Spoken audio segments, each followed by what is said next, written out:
I think it can be overwhelming building a personal brand. What I would say is pick one platform and build there. Once you have enough success there that you feel like it's valuable, if you want to move on to the next platform, you can.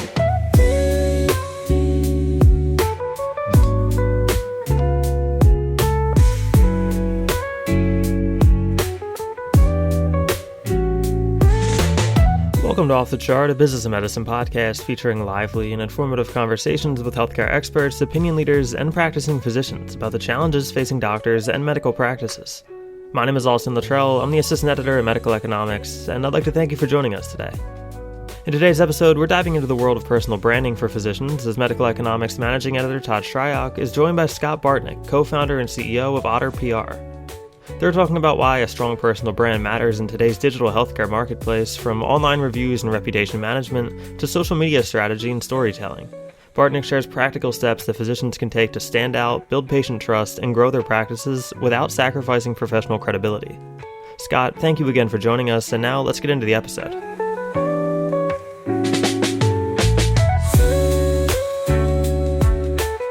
I'm here with Scott Bartnick, co-founder and CEO of Otter Public Relations, talking about personal branding. So Scott, why is personal branding important for doctors today? Hey, Todd, personal branding is so critical as we continue to see reviews and honestly just our presence change how clients come and make their shopping decisions. So things like simple reviews, building trust, communicating who you are is critical when you want to bring in, especially a younger generation of people, because there's more opportunity for them to search and research you than there ever has been. So how would you define a strong personal brand for a physician? What does it actually look like? Yeah, so a strong personal brand honestly starts with reviews. It's building a simple presence of being good at what you say you're doing. So even better than word of mouth, there's my father actually he's a psychologist and he has a small practice, and a lot of his business outside of word of mouth, which used to be much bigger, comes in from just people Googling and they want a specific thing and they want it in a specific region. So I know the way I shop is I'm looking for someone with good reviews who's close by. And if it's really important to me, I will start asking for referrals. But usually with doctors, it's geolocated. So there's not a lot of options. So they just need to be better than anyone in 10 miles from them, which is a huge advantage compared to people that need to make national personal brands. So what are the first steps a doctor should take in starting to build their personal brand? Yeah, that's a great question. So, I mean, the first thing is making sure that you're doing a good job. And I think that comes to those reviews. As people come in, that will help you build that personal brand and focus on that bedside manner and relationship. You don't really have to think PR. You don't have to think about news, radio, TV. Those things come as you master the basis, which is just giving your clients a good experience. The next step of that, after you master kind of just having a good process, even making sure your waiting time is low enough because you see bad reviews from that, then you focus on building that review funnel. So having people come in and after they have a good experience, even if it's just an automatic text asking, how did we do? Can you leave us a review focused on that specific doctor? From there is really where you can start amplifying your brand by focusing on social media and SEO and PR interviews like this one to really build your presence. So that way people are not only just going in a region, but now they're traveling for you. And that's what we see is a lot of those doctors that we help build personal brands, like Dr. Ben Fleischman, he has over 500 reviews, and people will travel significantly farther than that 10-mile radius that I said to work specifically with that person. And same thing with my father's practice is typically you'd see someone travel only X amount of distance, but for him, people will drive 3 or 4 hours because he has a strong enough brand that they're willing to go work with someone that they know can get the job done. So how can physicians differentiate themselves while still maintaining professional credibility and trust? I mean, you don't want to sound like, the car dealers on TV yelling and, doing crazy stuff. So how do you do that while still appearing professional? Yeah, that's a great question. So that is one of the hesitations a lot of medical professionals have, especially around social media, is they're worried about turning off people, saying something silly and getting canceled. And that is a real fear, and it does happen. I've seen it happen to doctors. However, most of the time, if you're building that personal brand and you're being true to yourself and having a true identity, there will be a few people that don't want to work with you, but there are a lot of people that will like I said, travel and want to work with you. So it depends on where you position yourself. But if you think about medical professionals that work with athletes, medical professionals that work with CEOs and executives, you can position yourself to be that leader and to work with your avatar of who you want to. The advantage of that is you're getting clientele that you actually want and the clientele that's willing to pay your rates. And so I think that's how you get out of that insurance game too, is instead of having to deal with insurance or charging X amount, you can charge for the exact same thing because you're have a better brand and you're known to do a really good job. You can charge 10x, and that works with any business. So how important is a digital presence, whether it's a website, a blog, or social media for building your brand? Yeah, so just in general, it's always critical. I have obviously all social media, YouTube, Instagram. I have a personal website that's not really active, but people can still find me and it will direct them to where I want them to go. I think that a lot of doctors should start doing that, especially a lot of times if they don't own the practice, it's usually the practice has reviews, but also the doctor has reviews. And even if they own the practice, usually the practice itself will still have reviews and individual doctors. If you think at like ZocDoc and even Google, there's usually the specific doctor's name that will also receive reviews almost as if that doctor is a product. And so building that personal brand and owning as much of those keywords is really critical. It's not only for building and growing, but it's also for a little bit of defense. Because if you get one negative experience, it could be as simple as, I had to wait 5 minutes extra in the waiting room and I was really upset. Has really nothing to do with the doctor, but that can, if you only have one or two brand like reviews and you don't really have a strong brand, that can severely damage your trust because people just see, a 50% star rating and they don't see anything else. And they're like, okay, next doctor.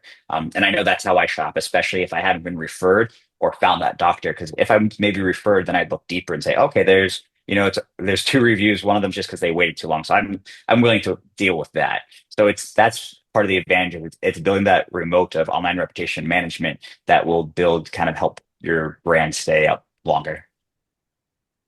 What platforms or content types, whether it's video, writing, podcasts, et cetera, tend to work best for physicians trying to expand their visibility? Yeah, so it really depends on what you're looking for, whether it's new clientele, whether it's just personal branding, whether it's authority. Each one is handled differently. If it's just new clientele, that's honestly the simplest. It's having a clean website with a way for someone to book account, like book with an online calendar, maybe pay online, good reviews, and then Google kind of keyword optimization, SEO. You want to rank. So Google ads, things like that is really where you want to play if it's really just revenue driving. However, if you're trying to build that true brand, that's where social media and things really start to play a role. And as you build out this bigger fishnet of your business, you're going to kind of start being, that's how you see yourself being booked out months in advance. That's just what level do you want to get to? And so it's all kind of related to the effort you're putting in. How can physicians engage with their audience in a way that strengthens their brand? Yeah, I think storytelling through social media is the easiest way to engage at a mass level. And videos they don't have to go viral. They don't have to be overcomplicated. Just grab your phone and tell a story, walk through a scenario. Maybe as a physician, you're having a personal injury, or depending where you're in, you have a health journey that you're suffering with, or maybe your family that they're willing to share. You can start telling these stories. Obviously, there's HIPAA requirements to make sure that you're following that, but you can start sharing information to educate people. And the goal a lot of times with business is not to get millions of views. It's to have something that kind of helps you rank a little bit on Google and things like that. But then when someone finds you, they can learn more about your identity. So even if you're posting one video a month, but you're being honest and organic and just kind of being real, people get an idea of who they're going to talk to ahead of time, which just helps them make a decision whether they want to go work with you, especially if they have maybe, I mean, once you're sick, there's really no other thing that matters. So if they have a major problem, it gives them a little extra trust to work with you. Say, Keith, this is all well and good, but what if someone is looking for more clinical information? Oh, then they want to check out our sister site, PatientCareOnline.com, the leading clinical resource for primary care physicians. Again, that's PatientCareOnline.com. So, what are some common mistakes doctors make when trying to grow their brand? I think trying to maybe be too much into the trends and try to go viral. I don't think that that's necessary. Obviously, for certain doctors, it definitely can be. One of our clients is Law by Mike. It's not medical, but he's a lawyer. But he doesn't practice law. So a lot of his material is really engaging, really storytelling, but he's become a professional social media personality. He's more of a celebrity, and he takes his referrals and refers them out. So that's what he wants to focus on. And he's really, really good at it. And so he enjoyed that more than practicing law. And I'm sure he still does some things on the back end, but he gets to be a little bit more silly because he's not worried about being a trial attorney. He's not worried about that being used against him. And I would say the same thing with a doctor is if you really want to be more of someone who's referring out and getting millions of leads, which for most practices is completely unnecessary and also wouldn't work if someone's in California.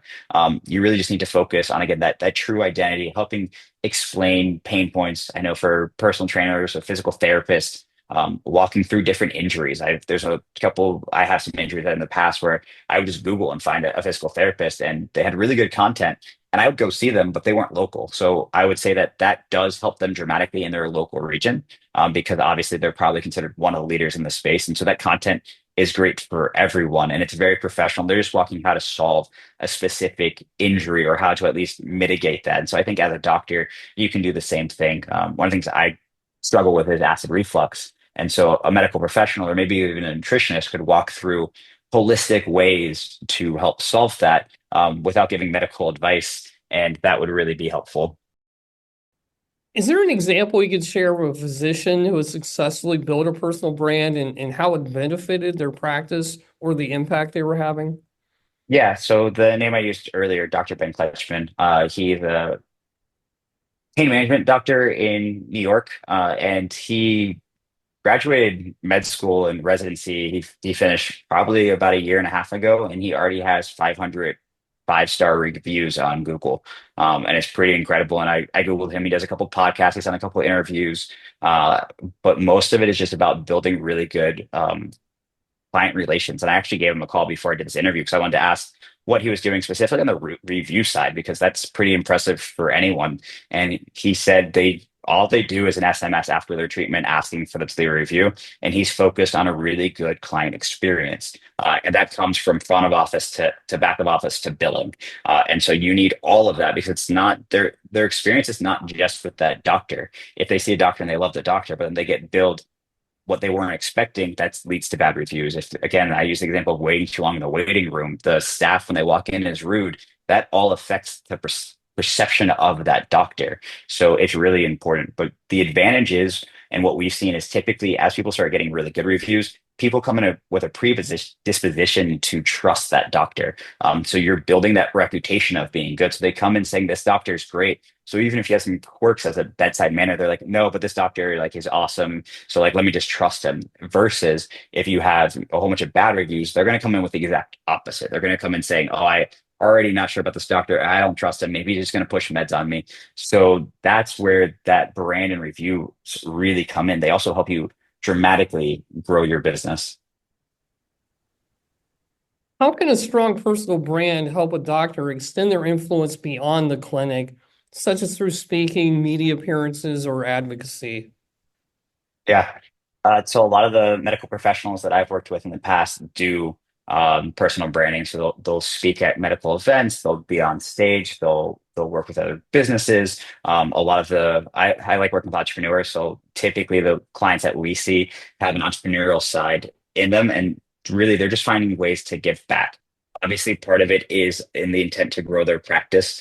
I worked with a holistic medicine facility, and they were really focused on building their own cadence of kind of they would do blood work, they would see what nutrition you were missing, and then they would walk you through this plan to improve your health. And so there's so many different ways to build that brand and trust with just unique angles, but they brought in a lot of web traffic. So they ended up building out a supplement business from that brand. And I actually consulted with them on the supplement side. I believe it was ND Selective or something like that. But they made a multi-million-dollar supplement brand based on the protocols they were building for people who were suffering. And so it wasn't just the people they were seeing, they were able to make it a national brand and kind of build clientele and other doctors that were following this protocol nationally who would subscribe and order their products and sell their products to their clients through the protocols they made. So they did a lot more than what just a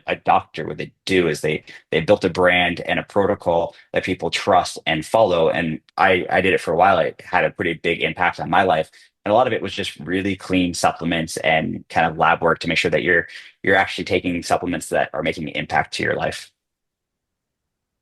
The things you mentioned earlier that I wanted to come back to, you mentioned like getting a negative review. Should a doctor engage with that reviewer? Like, how should they handle a negative review?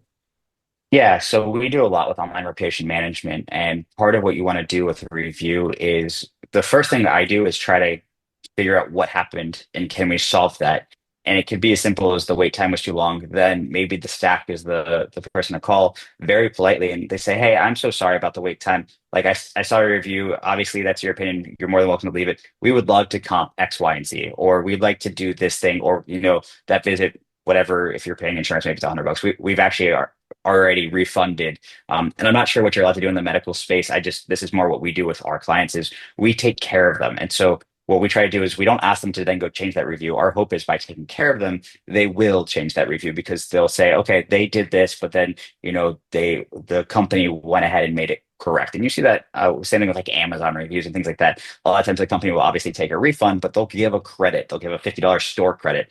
All these things go really far away with the consumer. So you just have to figure out what you can do as a business to implement that. Now, the next thing is we try to do removal. So if we're not able to have a kind of normal conversation and solve the issue with the customer, we then look at terms of service for that platform and we go ahead and say, okay, based on, terms of service, this is actually out of terms of service. A lot of times it's by naming a staff member by name. As simple as, saying Sharon was X, Y, and Z, and I really did not like that person, X, whatever. You're not supposed to do that on Google because Google's towards businesses. And so you can really easily get those reviews removed. But when you do that, the thing that we coach on is if we help people get reviews removed, we say, you need to now go solve this problem in your practice. Otherwise, it's just going to happen again. And so that's the critical thing. And that's how you build that long-term brand. Because even if you are able to get something removed, the word of mouth is still going to take off, especially if you're local, if you're a doctor and you have that 10-mile radius.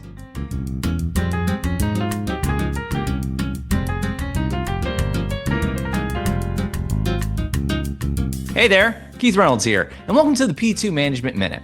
In just 60 seconds, we deliver proven, real-world tactics you can plug into your practice today, whether that means speeding up check-in, lifting staff morale, or nudging patient satisfaction north. No theory, no fluff, just the kind of guidance that fits between appointments and moves the needle before lunch. But the best ideas don't all come from our newsroom. They come from you. Got a clever workflow hack, an employee engagement win, or a lesson learned the hard way? I want to feature it. Shoot me an email at kreynolds@mjhlifesciences.com with your topic, a quick outline, or even a smartphone clip. We'll handle the rest and get your insights in front of your peers nationwide. Let's make every minute count together. Thanks for watching, and I'll see you in the next P2 Management Minute. Should you actually respond under their review with some sort of apology, or should you just do a direct outreach? Yeah, so we typically don't at first. If we aren't able to do the first couple steps, so either resolve it with the customer or get it removed, we'll wait about 60 days and then we'll respond. For some reason, the algorithms don't necessarily they won't remove necessarily if you've left a comment, which I don't exactly know why, but we've just found that, and that's the feedback we've gotten from kind of people we've worked with in the past is you want to wait. The other thing is you can respond right away. So it's good to respond in some way. So you do want to respond eventually. Typically, like I said, we give it that 60-day window where we're trying to get it removed first, and then we respond. So that way people are seeing that we're actively resolving it. And sometimes if we'll just put what we did to resolve it. So sorry for your experience. Based on this, we did comp that person's X, Y, and Z, and we offer them a free service next time. And so for different practices, that can be really easy and very powerful because people will even then. I bought a product in the past on Amazon where it had mixed reviews, but I saw that if they didn't like the product, they would take it back 100% and they'd give you a $50 credit. And so I was like, that's completely risk free. As a matter of fact, if I don't like it, I will end up making money. And I ended up keeping the product and I liked it. So it was just what we're trying to do is reduce the risk of getting the outcome that we want. And that's in medical or any business as well. What are your thoughts on, like, sometimes you'll see a negative review and then you see a very nice response under it. We're so sorry you had this experience. We're trying to resolve this. But then as you go down the reviews, you see exactly the same response, word for word, to every, negative review. It almost looks like it's more automated than personal. Is that something to avoid? Yeah, so you don't want to automate with AI. It's actually really easy. There's tools that will sit in and automate your review responses. I don't personally recommend that because unless you're getting thousands and thousands of reviews and it's just unmanageable and most of them are good and you get a few negative ones, if you have 50 reviews and every once in a while you get a negative review, that should be a really custom response. It should say what the business should share what they've done to resolve it, in my opinion. Or if they can't get in touch with that person, in that message, say, we're so sorry, we weren't able to find your client records. We would love to resolve this with you. Please reach out to, help at X company, and we will make sure to get you a full refund and do X, Y, and Z. So those things go a long way, especially as a consumer. And most of the time, consumers usually read the 1-star reviews, which I typically don't. I look for the 3-star reviews because that's usually where people are giving honest opinions. I think 1-star is something triggered them in a way, and they're predispositioned to be very negative. That's not really where I see true experiences. It's usually those 2 to 3, sometimes even 4, where you're getting more details about what actually happened. I usually avoid the 1s and the 5s. Is there anything else you think doctors should know about boosting their personal brand that we haven't discussed? Yeah, I think it can be overwhelming building a personal brand. What I would say is pick one platform and build there to the point where it's starting to bring in business credibility, trust, authority, whatever metric you're looking for. Once you have enough success there that you feel like it's valuable, if you want to move on to the next platform, you can. So what I would recommend starting with is, like I said, reviews. Pick one platform, whether that's Google, ZocDoc, or it's something different, and start building that presence and building those reviews so that way you can have trust. And then once, maybe as a doctor, you probably only need 15, 20 reviews that are 5-star reviews to start having that traction. And then from there, if you're like, okay, now I'm starting to get some traction and people are coming to my business from Google, maybe at that point you would either switch review platforms to something like ZocDoc, or you'd start building that personal brand. But I would definitely start with reviews and just that credibility behind my name. Very good. Scott, thanks for joining me. Yeah, it was a pleasure being here. Thank you.